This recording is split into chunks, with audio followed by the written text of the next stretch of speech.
Hello and welcome to Out of Combat, the after show for casters and cantrips, where we talk about what just happened on the episode. We just finished episode 23, which is crazy. Wow. I'm here with our DM, Maximus Rake, Hi. and Virtual Spectre, who is currently playing Core, our half-orc paladin. And I'm Bun Bun. I play Emmy, our lovable yet idiotic this episode druid. Yeah, this episode. What happened? This episode, Core had character art on the overlay. Yay! I did, and it's amazing. Thanks. It was really fun to draw. I kept having to rework him to make him more attractive. Yeah, what a lad. I was like, he needs to be prettier. Yeah, he's. I wanted to make a character that was I had this idea for a character that he was going to be extremely talented, and that's made him full of himself. And I thought, okay, he's one of the youngest watchers ever. Yeah, he's gonna come from a wealthy family. He's gonna have it all, but his attitude's gonna be bad.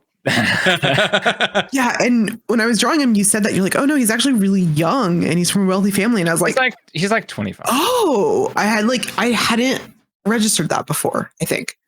Yeah, and this is a really important mission to him for the fact that he got the rank of Watcher by being essentially an extremely talented fighter, and they're he went through the process of being a what is it, initiate guardian, and they're okay, this guy he's got something, and it was kind of accelerated, but not due to his social standing. He kind of just was that good, so he earned it.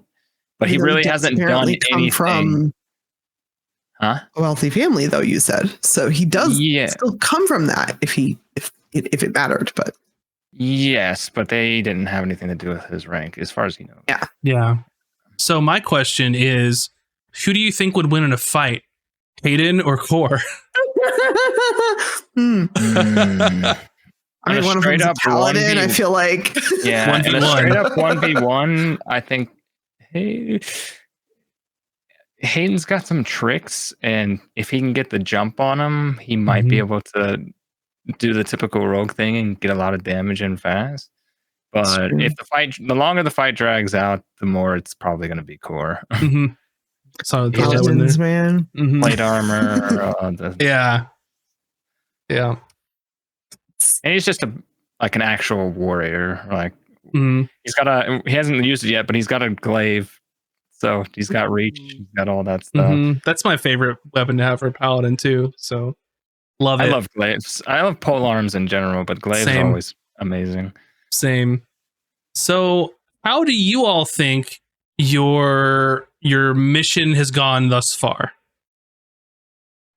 I actually think it's gone great, personally. The thing is, we found the item. It was like a needle in a haystack, and we found it. And we tracked it successfully into open water, caught up with a ship that by all rights should not have been able to be caught up with. We found the item, and it is now off the ship and in our possession. I mean, tell me what about that is wrong. They know you're there, and they know you took it. Yeah, but the thing is, they were going to know it was taken. We were never going to keep that super secret. Yeah. And all we have to do now is get away from them. Yeah, I mean, like Bun said, everything up to this point has been a relative success. So yeah. And I think in terms of a 2-person stealth operation, well, 3-person onto an unfriendly vessel, I think it went relatively well, better than it could have gone much worse. We could have been caught, and it would have been terrible. That's true. And I will say, we also have the name of the ship, so we can basically bring that info back to them. And I don't know if she'll be able to see him next time, but if Taj gets a look at the guy, the sideburns guy that seemed to be giving orders, she could just shift to look like him. So she can basically be like, he looked like this. So we can take back some valuable information. I will note that prior to the ship leaving dock, Core had found a guardsman.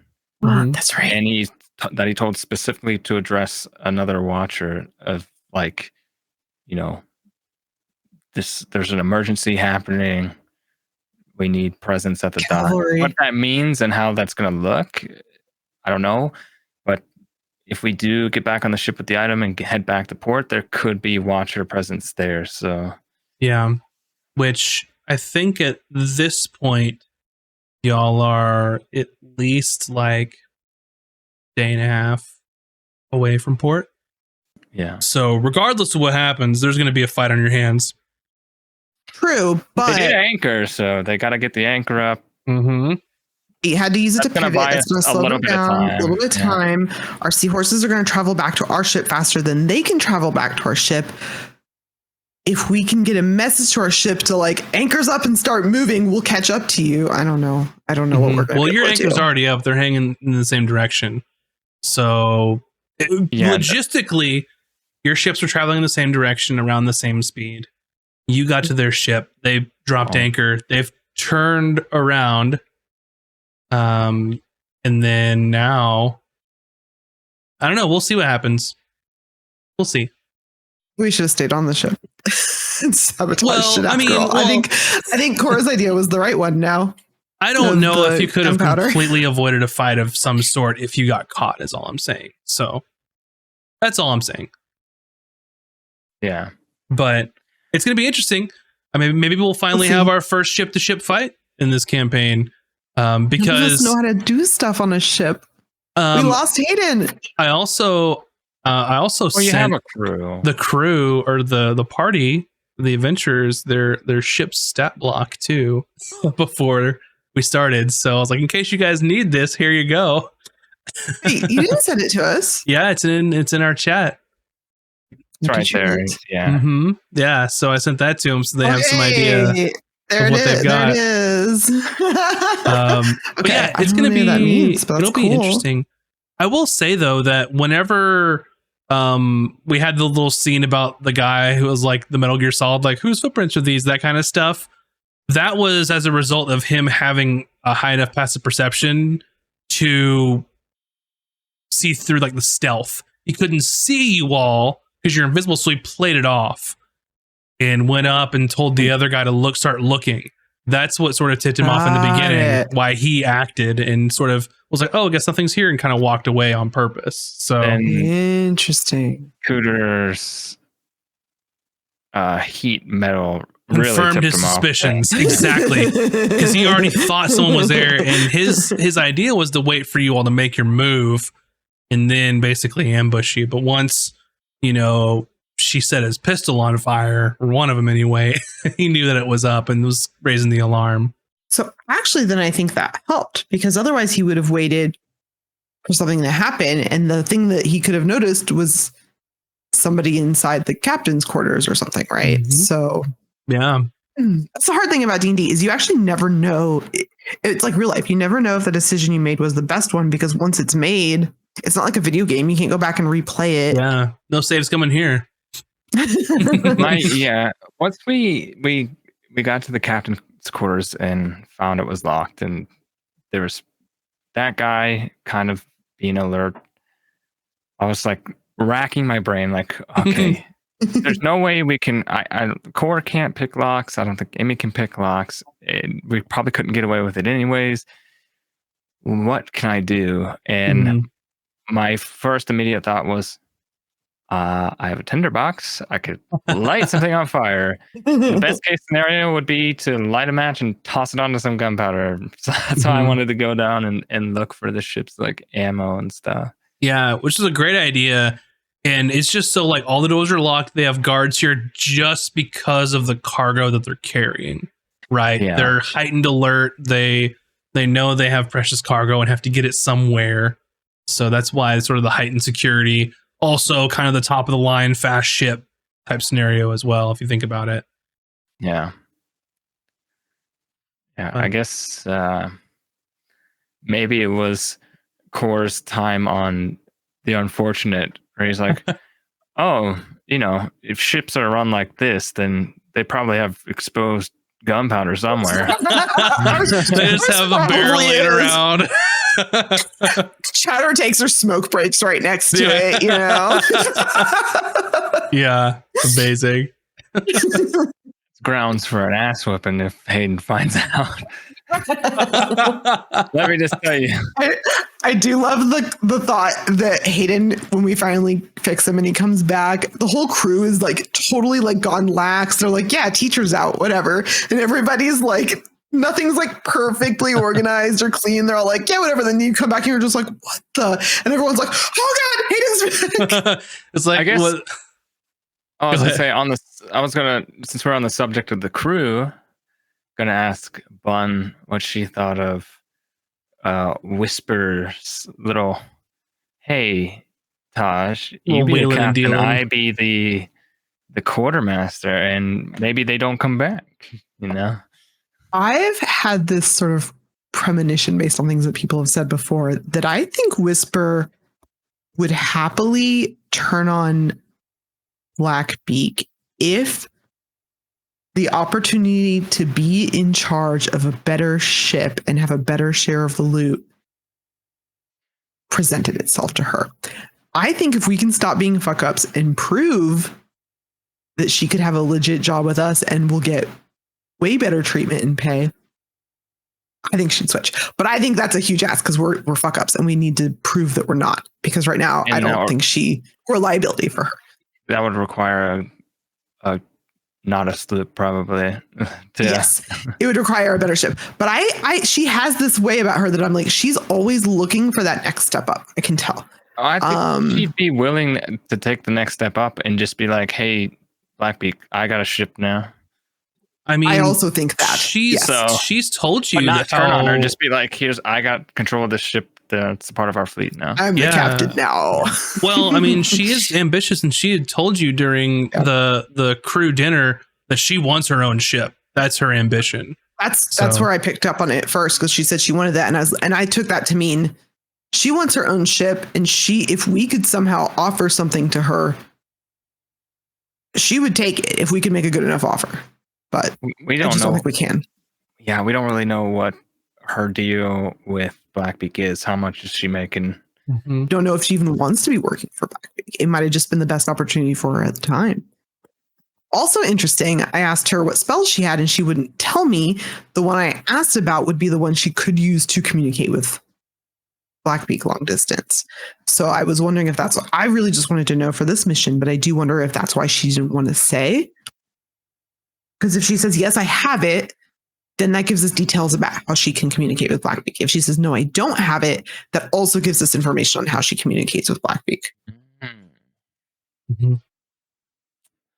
Using your brain. That wasn't why I asked. When she didn't answer, that's when I went, oh. Interesting. Trixie Pirates. Yeah. Yeah. Her name's Whisper. Yeah. How do you think Core will react if he does realize that we're like full-on pirates? Do you think he'll care as long as the mission's getting done? You don't have to say, because this is pretty spoilery. It could happen, so I don't. You don't have to say. Well, I mean, we don't know what's going to happen, but we don't. I'll say this: if the mission's successful and the box is back on Escos where it should be, and somehow you guys let slip that you're pirates. It also depends on like what are his personal feelings on pirates and like unregistered arcane magic users, because the Watch doesn't get along with the Divine Order Conservancy, who are totally anti that. But the sentiment is definitely, mostly in the big cities that, hey, that's a bad idea. Look what happened. Point to the abyss, and that's what we'll get. So I don't think him personally. I don't think pirates really matter to him much, because that's not going to be in his day-to-day, like what he deals with on Escos. So other than the medicine being intercepted by pirates going out of Escos. That's true. That's a specific thing. But so it might be a part of his worry going forward. But I don't it's hard to say. It's hard to say. I think it's an interesting situation because if you think about like what's the general populace, just think about pirates, right? Robbers, thieves, ne'er-do-wells. But now you're in a situation where pirates are your only hope to stop bad stuff from happening. So I can see how you'd be conflicted. And this is assuming, like, because I don't think he suspects anything now. I think he just suspects that this is a really green group overall. Yeah. I know. I'm just waiting for one of our crew to say something stupid, though. And Zillajarn vouched for Azric and his friends, too. So that'd make it even worse. That's the thing. So he doesn't have a reason to he doesn't have any suspicion that you guys aren't above board. If it came out, I think his first thought would be like, what is the watch doing? Like, how did this slip by? And they hired. How did we get here? How did they hire criminals for this? I think he would be just as pissed at his comrades than having spent time with an actual pirate crew. I think would be his first line, because this was supposed to be the mission that he's been a watcher, but this was going to be the first major win under his belt as a watcher if the plan succeeds. So, that's interesting. So, yeah, he'd be like, how could you possibly leave this up to a criminal group? It would be his first thought. That's really good plausible deniability, but yeah,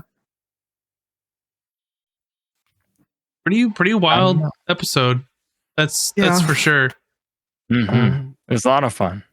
It was a lot. Those are always these kind of I think combat is fun, but I think situations like this where you never fully enter into initiative, but you're still looking at your character sheet. What are your options? What can I do? What can I cast? What's going to do this? What happens if I do this? I think these are the most fun moments in D&D for me, because you're not quite in combat. You're trying to solve problems on the fly, though, and I like the heists. I just love heists. I think they're fun. I like watching them. I like playing them. I just think it's a good time for everybody. So I loved it. I thought it was a blast. Mm-hmm. And it gives an opportunity for players to show a different kind of creativity.